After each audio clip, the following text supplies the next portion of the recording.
ஏப்பங்களை எடுத்து மாதோட அணைச்சு வெளியே விளம்பு கையில வச்சுக்கிட்டு வாழா என் வந்து கொடி இருக்கா குறி சொல்லுற அளவுக்கு வந்தாலும் வராட்டுங்க வீட்டுக்குள்ள ஆடலாம் பாடலாம்.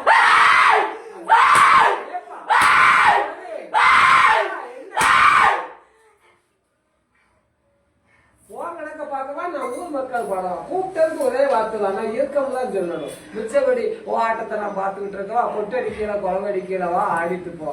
அதாவது இருக்க அப்படி இருக்கன்னு சொல்லப்பட்ட வந்து அமைதியோட வந்து அந்த வார்த்தைகளை சொல்லி ஒப்பிச்சுட்டு போகணும். இருக்கப்பட்ட மகனோட உடலுக்குள்ள பேபிசா சிசு பிடிக்கப்பட்ட ரூபம் கிடையாது, மைமந்தம் கிடையாது, செய்வன கிடையாது. ஆடு மாடு வாகனங்கள் கொக்கு கருவி ஜீவங்கள் உன் பிள்ளை வச்சுக்கலாம். மனம் இருந்தா தான் வைக்க முடியும், நீயா ஒன்று கட்ட முடியும், வைக்கலாம். வேலை ஆஸ்பத்திரி செலவு வீண் செலவு விருதா செலவு இல்லை, குடும்பங்கள் ஓடுது சாடுது, தங்கம் ஒண்ணும் பொருள் எடுக்க வழி இல்லை அப்படின்னு இருக்கு. சிசு படிக்கப்பட்ட ரூபத்துல குடும்பத்துல 1-2 காரியங்களும் மீண்டும் பெண் குழந்தைக்கும் நடக்க வேண்டிய காரியங்கள் நல்ல காரியம் இருக்கு. முயற்சி பண்ணலாம். ஆடி ஆவணி 18 மாசத்துக்கு மேல உச்சகத்துல நடக்க வேண்டிய யோகம் இருக்கு. கவலைப்பட வேண்டாம். அவ குடி இருக்கா கும்பிடு மறந்து கவலைப்பட ஜெயிக்காரி.